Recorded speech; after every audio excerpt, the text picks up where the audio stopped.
মাসের বেতন দাবি আমাদের। 3 মাসের এই পাওনাটা বুঝায়া আমাদের একবারে দিব, এই 30 তারিখের মধ্যে ক্লিয়ার করা লাগবে। আমরা টাকা পয়সা পাই নাই, দেওয়ার স্বীকার করছে, আবার 3 মাসে 4 মাসে কিস্তিতে টাকা পয়সা নিয়ে আমরা কি করবো? আমাদের 3 মাসের বেতন দেবে বকেয়া, এবং আমরা যে এতদিন চাকরি করছি আমাদের বেসিক যে টাকা পয়সা আছে এইগুলো আমাদেরকে দিয়ে তিনি আমাদের এইখান থেকে ফ্যাক্টরি ক্লোজ করবে। আমাদের ফ্যাক্টরির মালিক ফ্যাক্টরি বন্ধ করে তিনি লন্ডন পালায় চলে গেছেন, এবং তিনি আমাদের যে দাবি দেওয়া বা টাকা পয়সা সেটা আমাদের পরিশোধ করেন না। এবং আমরা যখন এটা জানতে পারলাম যে মালিক দেশের থেকে চলে গেছে পালায়, তখন আমরা এটা কলকারখানা অধিদপ্তরে আমরা এটা জানাইছি বা বিজিএমে গেছি অন্যান্য জায়গায়। তখন তারা আমাদেরকে বলছে যে আমাদের সব কিছু তারা সময় মতো আমাদেরকে পরিশোধ করে দেবে। এবং আমরা যখন ওখানে গেছি তখন তারা আমাদের বলছে যে 3 মাসে আমাদের কিস্তিতে টাকা পরিশোধ করবে। এবং আমরা ঢাকাতে আমরা সবাই আমরা এখানে চাকরি করি এবং সবাই আমরা এখানে ভাড়াতে থাকি, এবং আমাদের যে 3 মাসে কিস্তিতে টাকা দেবে, আমরা এখানে 3 মাসে টাকার জন্য এখানে থাকবো। কিভাবে থাকবো? এখানে আমরা বাড়িওয়ালা মানবে না।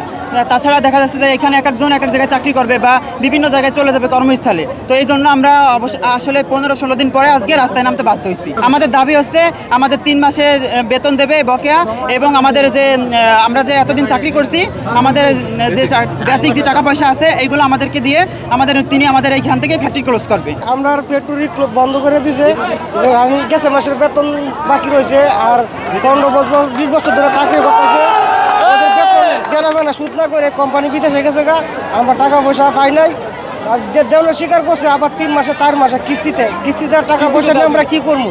সব মশার বিরুদ্ধে সুরক্ষা দিতে এলো বসুন্ধরা এক্সট্রিম অ্যারোসল, মশার বিরুদ্ধে এক্সট্রিম সুরক্ষা। কিস্তিতে টাকা পয়সা কি ঘর ভাড়া দিতে পারবো না দোকান বাকি দিতে পারবো? 3 মাসের যে জায়গায় থাকবো, অনেক জায়গায় চাকরি করবো, চাকরি ছাড়া তো আর এই জায়গায় টাকা দেওয়া সম্ভব না। 3 মাসের কি টাকা দেওয়া সম্ভব? গেছে মাসের 23 তারিখ থেকে ডিউটি করতেছে, আমাদের মালিক নাই। মালিক আমাদের সামনে মাসে 10 তারিখে বেতন দিয়ে পালাতো। আমরা যে 10 তারিখ থেকে আজ মাসে 3 তারিখ পর্যন্ত ডিউটি করতেছি, আমাদের কোনো মনে করেন হাজিরা নাই, কাজ নাই, ফ্যাক্টরি পুরো ফাঁকা, খালি শুধু মেশিন আর সব আছে, কিন্তু ফাঁকা, আমাদের কাজ নাই ফ্যাক্টরি। আমরা যাই আর আমরা ফিঙ্গার করি, আর 5টা বাজে ছুটি ফিঙ্গার করি যে আমরা হাজিরাটা দিব কেটা, আর আমাদের এই পাওনা দাওনাটা দিব কেটা। মালিক আমাদের কোনোদিন জানাই নাই যে 3 মাস আগে নোটিশ দেওয়ার কথা, এই 3 মাস আগে নোটিশ দেয় নাই। 3 মাস নোটিশ না দেওয়ার কারণে মালিক বিদেশ পলায় গেছে। এখন আমরা যে এই বেতনটা পামু, এর কার আশায় নিমু, কার মাধ্যমে নিমু? আমরা বিজিএমে গেছি, আমরা শ্রমিক মন্ত্রণালয়ে গেছি, আমরা সেনাবাহিনীর ক্যাম্পে গেছি।